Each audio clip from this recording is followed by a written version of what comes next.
Are we supposed to talk in this mic or? Yes? Okay. Hi, everyone. Good evening. How y'all doing? Do we need to get up and stretch? Are y'all okay? Okay. Well, my name is Aisha Jaco, and I am the executive director for Westside United. So I'd like to welcome you to our second info session for our second round of our small business grants. I have also with me. I'm Rachel Wilson, and I am the program manager for Economic Vitality. I'm one of two with Westside United. I'm super happy to be here today, and thank you all for coming. We'd like to thank our partner, our host partner today, ESDC, and the services that they're going to provide with their Small Business Development Center. So what we hope to do is provide an overview of who we are as Westside United. You'll hear from one of our previous grantees from last year. We are partnered with Axion, who is our technical partner for this grant. You'll learn more information more specifically about the grant. And then we want to open it up for questions that you may have for us. And then we'll transition to our nonprofit cycle. So again, I am from Westside United. We are a health equity collaborative that launched in 2018. And basically, we are comprised of Amita Health and Lurie Children's Hospital, Cook County Health, Sinai, UI Health, who've all come together to think about how to collectively impact what we know to be so with the life expectancy gap between downtown. If you live downtown, research shows that you're going to live to be 85 in most cases. That's the #1 life expectancy in the world, which is in Japan. If you take the blue line, the green line, the pink line, the 20 Madison bus, and come west to Austin, you will notice a drop in that life expectancy. It drops by 16 years by the time you reach East Garfield Park, which is where I grew up. And so these hospitals came together to really think about how they could leverage internal resources by looking at their local hiring and procurement practices. Who were they hiring and retaining from the West Side? What businesses were they working with from a vendor perspective from the West Side? And then internally, what was the retention rate? And in those positions that they looked at, they were mainly low entry, non-clinical positions, and they were finding that a lot of the folks in those jobs from the West Side were retiring in the same positions.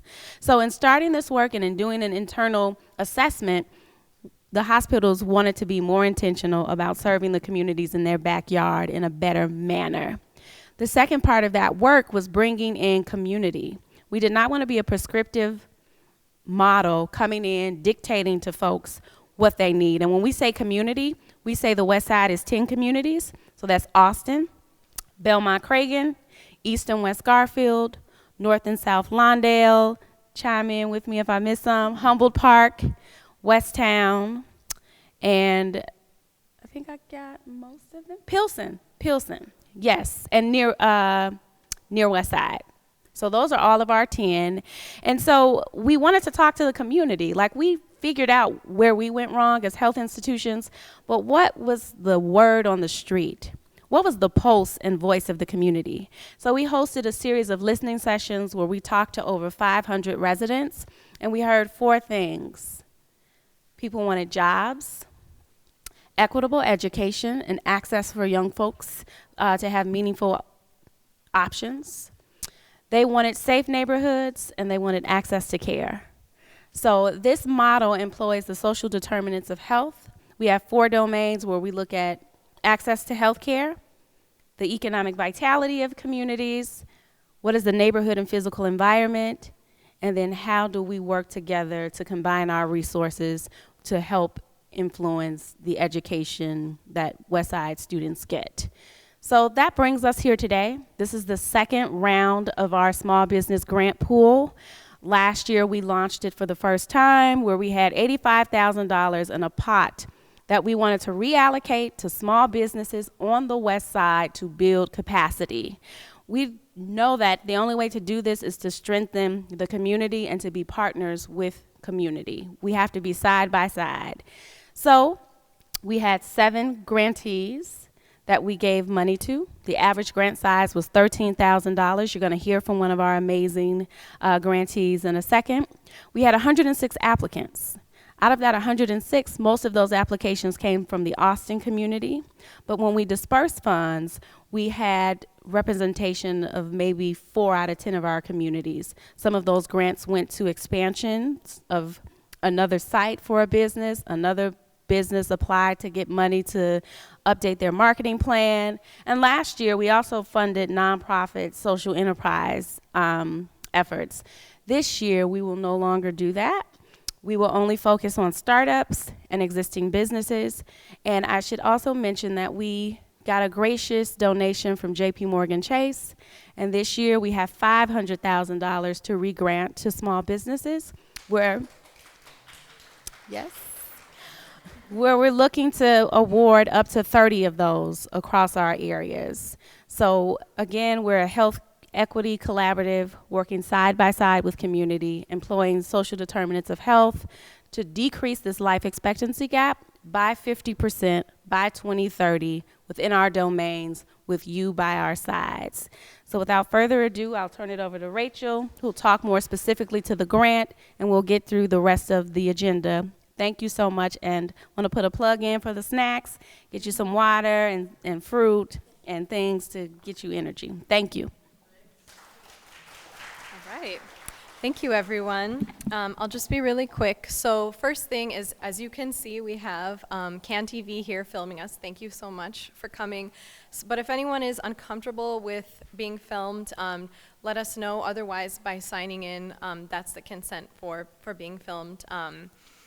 And we're, again, really, really excited to have you here. There's a lot of information that you've gotten through the packets, and I just wanted to let you know that information is all available online as well. So in your packets, there's just a general overview of the grant. There is actually a copy of the grant questions, and then there's a list of technical assistance partners that have offered to actually help applicants with creating a business plan, or whatever else their business may need.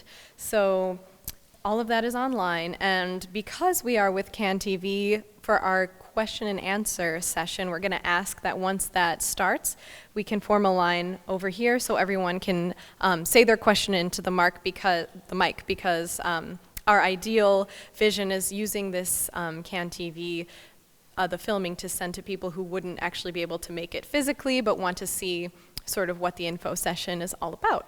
So without further ado, I will give the mic over to Alex Ruiz from ESDC to sort of give an overview of who they are as an organization and as our host today. Again, we're so grateful, and what exactly types of technical assistance they can. And it's not Alex Ruiz, it's a different Alex. So you can come on up here. Thank you so much, and introduce yourself. Hi guys, so you guys got Alex Ruiz nervous and he didn't want to come up. First off, before I welcome, I'm gonna do a little plug-in for, just in case we need to say anything in Spanish, I'm gonna do a plug-in in Spanish for those here. Bienvenidos a todos, soy Alex Esparza, soy el director ejecutivo de ESDC aquí en Pilsen. Para ustedes que necesiten ayuda interpretando la información que va a estar dándose hoy día, todo mi personal acá, que es Joseph, que es Alex y Yuri, todos hablan español. Entonces, siéntanse en confianza. Si necesitan alguna ayuda, sé que tenemos también los folletos que se están dando hoy acá en español, y tendremos ayuda en mi oficina de 9 a 5, de lunes a viernes, para poderle asistir con todo el proceso de estas aplicaciones. Thank you so much. So, welcome to Mural Park, where you're actually being hosted by what's going to be our house in 2020. So we have this beautiful space here to be able to host this kind of info sessions. We look forward and doing not only this, I want to say that this is the beginning of many more to come. I appreciate you guys coming out of your way. You know, surprisingly enough, it saddens me that we don't have 500 people in this room right now, because you know, we're always, as business owners, we're always asking for support and help, and We always say that there's not enough, but how can we say that when we don't have this room packed? So thank you for coming out of your way. I think you guys, if we get this room and all the other sessions that are being hosted, if we get you guys all to apply, it's going to be a good turnout. It's going to, hopefully, we create a bigger demand for the future. And we already saw it grow. I heard from 85,000 to 500,000. Maybe next time it's 5 million. But it would only happen when we have individuals coming out and applying. With ESTC, you will find the support. If you need any kind of guidance with throughout the application, we are here to help you. We are here to guide you. We are here to make sure that your completion of the application goes from A through Z, and hopefully we can get you approved. No guarantees. But also, we are an organization that serves the Chicago land area with programs such as SBDC. So Joseph de la Garza in the back, wave your hand. Anyone need assistance with your business plans, access to capital guidance? He's here to help you. His business card is also on the table where you signed up. So upon when you're leaving, make sure you pick up his card because he's a good person to know. Lastly, I do want to say that when Mural Park does become occupied by us, we are going to have a share space. So if you're an individual that is looking not to have a brick and mortars on a commercial strip, we could be a place for you to think about coming and joining us. So thank you so much. Thank you for hosting this workshop here. I think this is a great benefit to the community, and we're very excited to host you.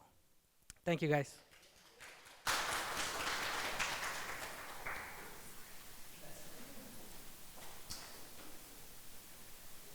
All right, and next we'd love to invite Andrea Herrera up to talk about her experience applying for the grant last year and sort of what she learned in the process, what we learned in the process. So take them up.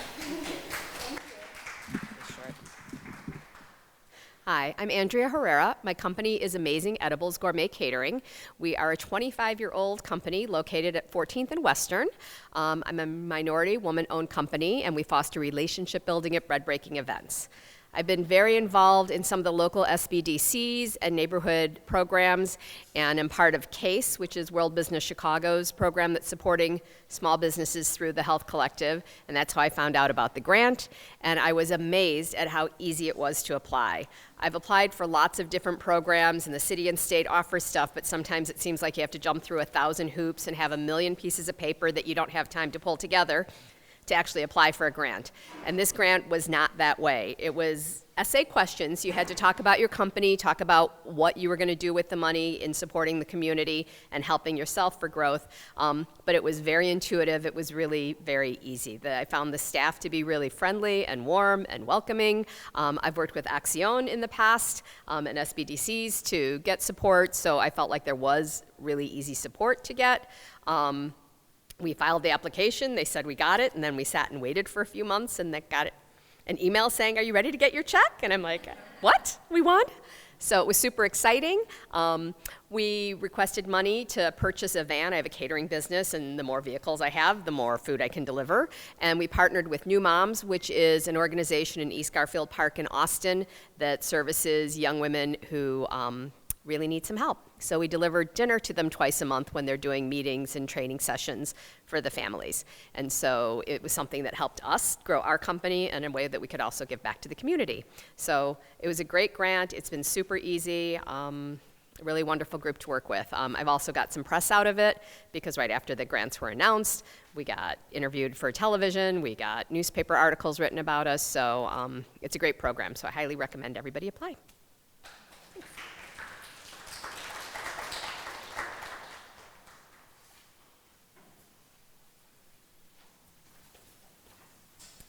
So next we would like to invite Brad McConnell up to the front to discuss more of the nitty-gritty details of the grant application process.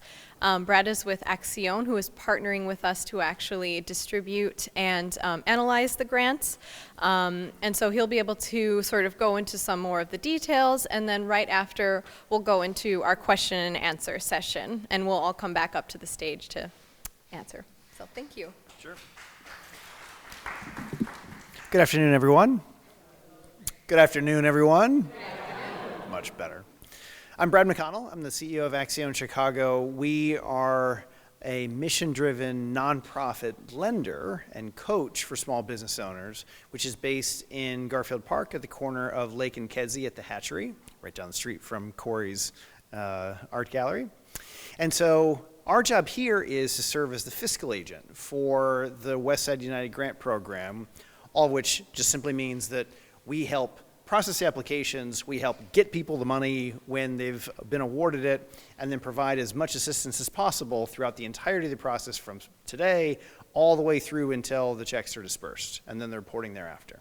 So I'll spend 30 seconds talking about what Axion does generally, and then get right into specifically what you need to do as small business owners in order to access the free money. So before I get to that, just briefly, Axion provides capital and coaching and connections, all three, to small business owners who are trying to create jobs and wealth in their communities. And so we focus throughout all of Illinois and Indiana, but really specifically on the west and south and southwest sides of Chicago. The loans we provide are between $500 and $100,000. The coaching is all free and one-on-one. And the connections are just simply a way for us to just get people in touch with all the other resources that are available to them that we might not provide, but which a small business owner might value. So we're always eager to help in whatever way we can.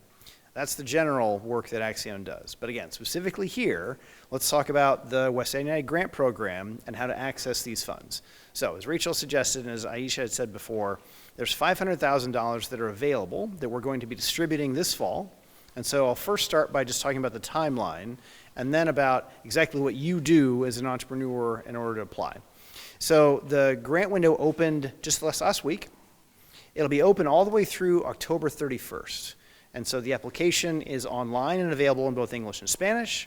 The link to the online application is in the materials, which I think most of you have in front of you, but if not, is up on the desk as you walk in. I suspect that the application will take you on the order of 30 to 60 minutes. That's just totally a guess. And the reason why it varies is because of how we've constructed the application. So our goal has been to make it both as easy as possible for good small businesses to apply and access these funds, while also giving us enough information in order to make good decisions as a collective, Westside United and their partners, on where that money be most valuable for the communities that we're trying to serve. So there's a tension in that, and we try to get that right by erring on the side of simplicity. So that application is, again, open through October 31st. We're then going to evaluate all those applications during the month of November in order to make a decision, ideally by December 15th or thereabouts, in order to provide the funds by the end of the year. So that's our goal. If we get 10,000 applications, it might take us a little bit longer than that, but that's generally the goal that we're pursuing. So, what do you got to do? Let's talk first about, in the application, the way that we're going to evaluate those. So you should be thinking about the way that the data we collect is going to be used. And then we'll talk specifically about some of the questions that are within it. So when the applications come in and we're evaluating them in the month of November, there's 4 things that we're looking at specifically. And those 4 are, and this I should say, beyond the gating criteria where you have to be operating in the 10 community areas that Westside United focuses on, you have to have a business. We can talk about some of those very specific things if you'd like, where there's some question on it in just a little bit. But fundamentally, there's 4 things we're going to be evaluating. And those 4 are, first, what you're going to use the money for. And there's a 150-word narrative that we ask you for. Very short, to the point. Just tell us how you're going to use the money, right? Second, how your business contributes to the vitality and the growth of the community in which you operate. Again, 150 words. Just describe that for us. And then alongside that, there is a question that says, if your business aligns with a community plan that has been published for your area of the city, tell us which one that is and which element of that. There's a drop-down list, which you'll see in that. It's all described in the application questions. Thirdly, we're looking for the revenues that you generate. And fourthly, and that's a numeric number now. And fourthly, we have another numeric number, and that is the profits that you generate. So, 2 narrative, 2 quantitative, 2 numbers, right? That's how we're going to do the evaluations. So importantly, if you think about those last two items there, well, it's going to be quite different if you're a startup, you're brand new, you're in your first, say, 6 months of operations versus you've been in business for 25 years and you've been building revenues and income over the course of time. And because that's true, we're going to separate the evaluations of the applications into two buckets. Startups over here, experienced businesses over here, so that we have a mix of grant winners from both sides in order to, I think, be as equitable as possible for the really thoughtful ideas, good business owners that are seeking to build good businesses on either side of that question. So for startups, we'll have a maximum grant award of $15,000 under the theory that it's harder to use effectively large amounts of money for just getting going versus having an extended business. And then for existing businesses for which you've had revenue for at least 6 months or more, the maximum grant for those businesses will be $30,000. But again, you'll be evaluated separately so that it's fair for startups to compete against startups and existing businesses to compete against existing businesses. Those are the basics. So there's a lot of detail that goes through that, but you've heard enough from me already, I suspect. So I think maybe what would be most prudent is then to just have you ask all the questions that you'd like to ask about the application process itself, about how we're evaluating those applications, what happens after that, and so forth. And we'll do that through Q&A. Before we do, I'll just make one more, important point here, and that is that there is a reporting obligation after you would win the grant, which is really important for Westside United in collecting the data that we're looking for in order to keep learning about which grant awardees are using the money well, which ones are struggling and need a little bit more help. Either one's okay, but want to know that. And so you'll see in the application very explicitly the data we're going to be collecting at the 6-month mark and at the 18th-month mark after the grant is awarded about your business. So we can learn more about how to be helpful and learn more about how to be as effective as possible for future rounds of the grants. But that's just for those who are awarded the grants. So let me stop right there. Rachel, can you say again about exactly how you'd like to proceed, only because we've got single microphone for CanTV? Yes. So if you have a question that you'd like to ask, we want to make sure that that gets recorded so someone in the future who might be watching the video could say, oh, yeah, I had that question too. So if anyone with a question would mind just starting a line over here. And then please step up to the mic with your question, and then whoever feels compelled to answer it will step up to the mic. Thank you. What? Yeah, if you want to come up, yes, we'd love to have you. Yes, as there will probably be some questions about. Yes, definitely.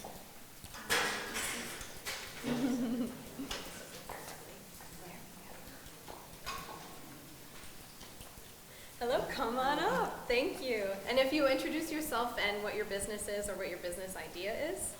Hi, my name is Lakita Wells. I have a clothing line called Savage Life. It means brutal but awesome. I've been working on it for about 1.5 years. I'm currently in one of the boombox initiatives that they have placed across several neighborhoods within Chicago. So they have one, I'm in the Austin area. They have one in Austin, one in Chatham, one on 47th, another one in Wicker Park. But it's supposed to be startup to storefront, but you can only lease it for 3 months, and then it's like, where do I go after that? Because they don't provide you another location. So I'm kind of like, okay, now I got to find a storefront. I got to find somewhere else to go. I'm moving my product back and forth, so I can't keep study business. So that's the thing with the boombox. It's short term, but they don't provide you with a startup. So I'm here, just have a question about the revenue and the profits.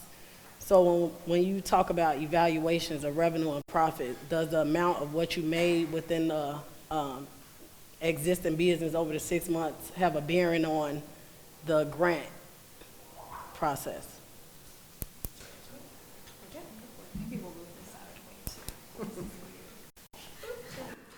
This is all a little awkward, but we're going to make do.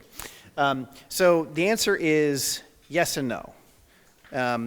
The amount of revenue that you've generated in 2018 and the amount of profit that you generated in 2018 are absolutely part of the evaluation criteria as we think about trying to figure out across the spectrum of the businesses that are operating on the West Side how to be as helpful in providing grant money for a mix of the businesses that are way at one end and perhaps closer to the sort of smaller end too, right? So I think the businesses that have a smaller amount of revenue and a lower amount of profit, we're going to be leaning really heavily on the description of how you're going to use the money, that 150 words, and then how your business improves the area generally, that 150 words too, right? And that's why all four of those criteria are important for us to evaluate, not just the numbers. Okay, sounds good. Thank you. Oh, okay. It was I'm sorry, my name is Latasha Horton. My business is Good Life Events and More. I currently operate on the south side. I wanted to have a expansion to the west side with another location. But my question was based on hers too. Is there a profit with capacity where you can't make this more than this amount of money to get the grant, or is it you can't have earned too less to get the grant? That was one. Then my other question was the profit. So you want a profit loss statement? Is it a sheet with it, or just in the words of it? Okay. So to answer both of those questions, there's no minimum profit and there's no maximum profit. There's no minimum revenues and there's no maximum revenues. We're trying to evaluate based on the information you provide on, again, that spectrum and how to figure out how to be helpful for a number of different types of businesses. Now, how we collect that information, we're doing it in two ways at your election, really, as you're filling out the application. There's a spot in the application to give us a number for profit, and then another spot in the application to give us a number for revenue. Frankly, just for simplicity of us doing all evaluations, and then dumps all those numbers into a nice column for us, because it just makes that easier. But importantly, to your point about profit and loss statements, we have an opportunity for you, if you'd like, to attach files that you think amplify your story in some way that we should know about. So whether that be a profit loss statement, whether it be something else, whatever you'd like, there's a spot that say, upload your attachments and we'll take a look at them.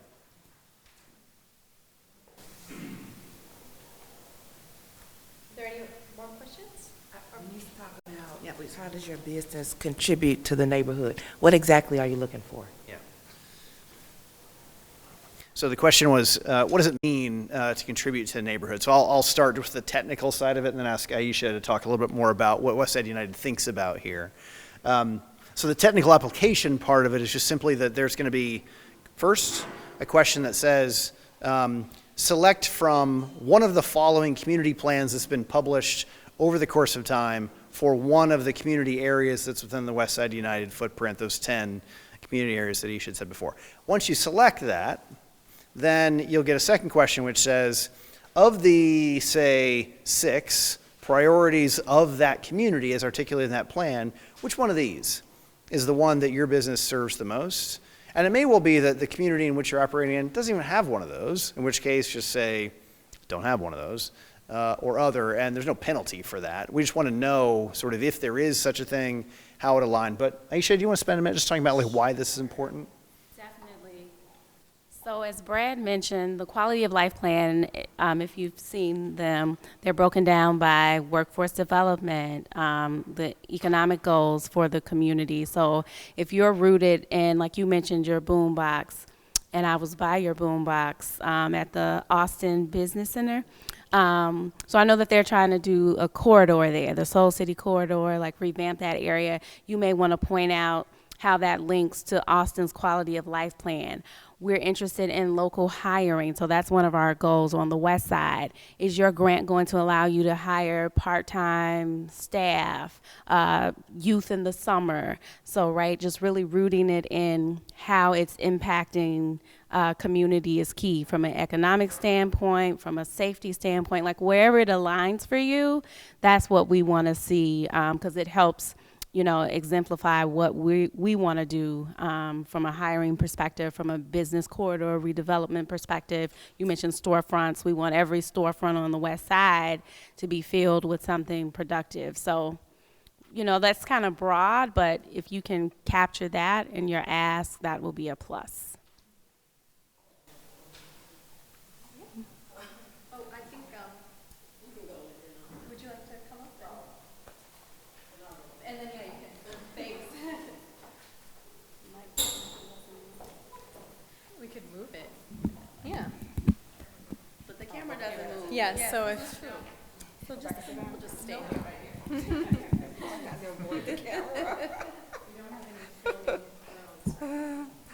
Hi, my name is Darcy D, and I have actually two questions. The first one is, I'm in conversations to bring unification for families with movie nights in the park. Can you use the funding for a food truck? That's the first question. The second one, I have an invention that I pitched to Shark Tank for health and wellness, and I want to know about, can you use the funds for mentoring and hiring youth, because health is important for our wealth. So I'll answer the second part. The first question, I'm going to ask someone else to come and share their expertise, but it's yes. Okay, to the first question, yes, you can use it to hire a food truck.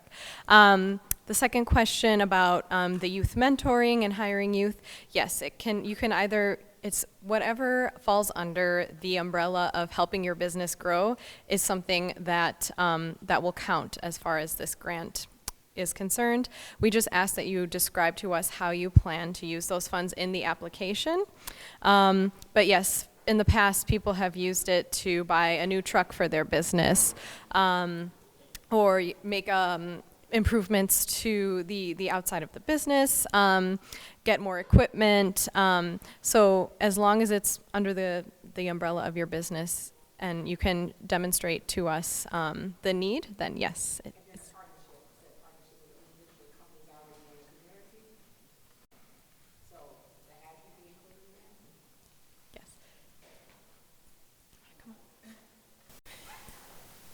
My question was, how many applications can you do per person? So let's say if you already have an existing business versus you wanted to start a new business, is it just only one application per idea or per person, or how does that work? That is a good question. So I think we're going to be evaluating all of these on the back end based on the applications that we receive. I would suggest that if you have more than one business, there's nothing wrong with putting in an application for each one of those businesses, right? I think if you're thinking about your one business and you have two ideas and you want to put in applications for both of those ideas, pick the one that's best, right? But if two businesses, nothing wrong with two, yeah, nothing wrong with that. Nothing wrong with two businesses. Yep, two applications. I wanted to just have to work after this. My question, well, further, I know you said pick the best one, but if they're both, you know, good ideas toward the community, or if they can both bring value to the community, then you're saying we have the green light, right? It's two separate businesses. Yes. All right. So, no, I was just really piggybacking off of what she asked. They're basically giving the green light, but that wasn't my question. The question was, when you ask what we all need to do, what we need to do in order to, you know, let you know we want to use the money for, do you need like an itemized detail, like, okay, so many thousands is going to this particular category, so many thousands is going to that? Like, do you need to see a detailed statement of what we need the money for? That's a good question, and the answer relates back to the previous question and answer. For a single business, if you have one grant that you're asking for, but there are multiple ways in which the money will be used by you as a business person, then you need to tell us what the multiple ways are going to be and how much money you intend to allocate towards each one of those things, right? Okay, so it does have to be itemized, like, yeah. Detail. That's now, what we don't need is a 5-page spreadsheet which says down to the penny, you know, don't need any of that. So unlike, say, if you've submitted a detailed budget, sources and uses for a loan or some other things like that, this is not underwriting. So it's totally different than that. It's a 150-word narrative in which we're asking, of the amount of money that you're asking for, what what are you going to use it for? And how are you going to use that money productively? And if there are 2 or 3 uses in there within the same business, in the same project, but you're going to spend the money on 2 or 3 expenses, just tell us what they are and how much you're going to spend on each.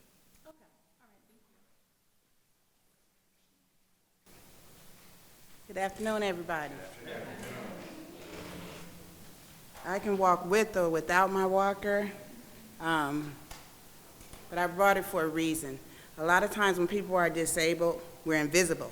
And I wanted you all to see visibly that just because a person has a disability does not mean that they are worthless. I say that to you because, as Aisha knows, I've been volunteering a long amount of time in any community I live in. In the Austin community, I have been volunteering since 1975. I've helped young people achieve greatness, and I have as well. I'm a retired nurse and educational consultant. Now I'm on the board at the Austin Town Hall Cultural Park, and next year we'll be celebrating the 125th anniversary of the Austin community when it was annexed into the city of Chicago by Mr. Henry Austin. The reason I came here today is because I cannot afford, my husband and I cannot afford to continue to pay out of our pockets to help out our young people, senior citizens, and people with disabilities. People do not realize the thousands of dollars over the years that go out for volunteers. I found in Chicago, people don't necessarily appreciate volunteers, so therefore I decided that I'd rather do things as a consultant, as a vendor, and help people in a way that won't cripple me financially or my family. So with the Austin Town Hall project, the goal is still the same, is to collaborate with the high school, the cultural park, and community organizations to continue the legacy of Mr. Austin, which involves education, health, and years ago I identified with the Centers for Disease Control that violence is a health issue. And so therefore, anything to prevent violence is what I'm about as far as social justice and things like that. So working in partnership with the churches, with the schools, with the park districts, with the organizations that's willing to work with us, and helping our young people to get scholarships and jobs from when they graduate. That's what my goal is to do under our organization, Deonda's Place. And with the town hall, I'm in the process of working with them as we finish up the hashtag memo to the mayor to make certain that people with disabilities and senior citizens are included. So I'm just trying to figure out what's the best approach for me to do that. So are you a nonprofit organization or a for-profit? The Park District, the advisory board is a nonprofit. Okay, so that would be, let me get the Sorry mic. about that. That's okay. So your question was around, how you can grow the amazing work that you are doing within the Austin community. And we do have a nonprofit grant as well as, so right now, this is a session for the small business grant, but right after, starting at 5 o'clock, and I would encourage you to stay if you can, we can learn more about the nonprofit grant that accompanies this small business for-profit grant, and we will also be filming it so we can post it online. So I would say definitely stick around for that. And also I was going to say, for questions, if you think of something as you're walking out the door or as you're in your car, you can always email us, info@westsideunited.org. info@westsideunited.org, and I believe it's on the packets as well. It is, yeah. I have another part to it. Yes. Sorry about that. The other segment that I'm doing is I'm working with my nephew who is doing the Stamp Out Austin community, the photography project to beautify the community. He watched as a child me do all the hard work in the community and decided when he grew up he was going to come back and give back. So you probably have seen him on the news or in the Sun-Times or something like that. I'm working in conjunction of them, and my goal is to have a community book and to work with the young people, adults, and senior citizens so that we can have their stories about their role in the Austin community and the transitions of the communities over the years. The senior citizens are valuable. They have the wisdom and they have the knowledge, and they could tell us what really happened in the city during those times that is not in the textbook. Yes. So we're doing questions and answers. I want to learn from what it is. Do you have a question? I want to learn from. Who are you? I'm sorry. We're doing Q&A about how to apply for the grant and what we need to know. Did you have a question? We want to learn from what your question is. I was asking how to go about it as far as the funding. It's still, I'm saying what it is that I'm in the process of doing, and I'm still going with how do I go about it as far as applying for the grant, because I know there's specific things that you have to put into a proposal for that. Yeah, I would like to say that you have a very good case. I mean, you have your target audience. You know what issues you want to address as it relates to youth development, as it relates to addressing violence, as it relates to engaging different communities, disability, elders. So we can definitely talk about how to customize it so that it fits within the scope of the nonprofit application, unless you were an LLC and you had a for-profit component. But we will follow up, and I'll follow up directly because we've worked together before to make sure that you get everything you need. Okay? You're welcome. Thank you. All right. And I think in the interest of time, this will be the last question, and please feel free to send me emails. On here it has, if the community is not listed, so is there an exception to certain communities? Yes, so we actually have had that question a lot. So if you're planning on moving your business to the west side, we would consider that. If your business is serving the west side and you can demonstrate that you have a large impact on the west side, that would also be something to consider as well. But those 10 community areas are where we're really focusing on. Is that correct? Yeah. All right, well, we would like to thank you. If you feel like you want to get more information, we have 5 more of these scheduled throughout our different community areas. Follow us online, visit the website, send us questions. Thank you so much for your time. And we're going to transition now to the nonprofit application, which has a different deadline, a different set of criteria, and a different amount that you can get. Thank you.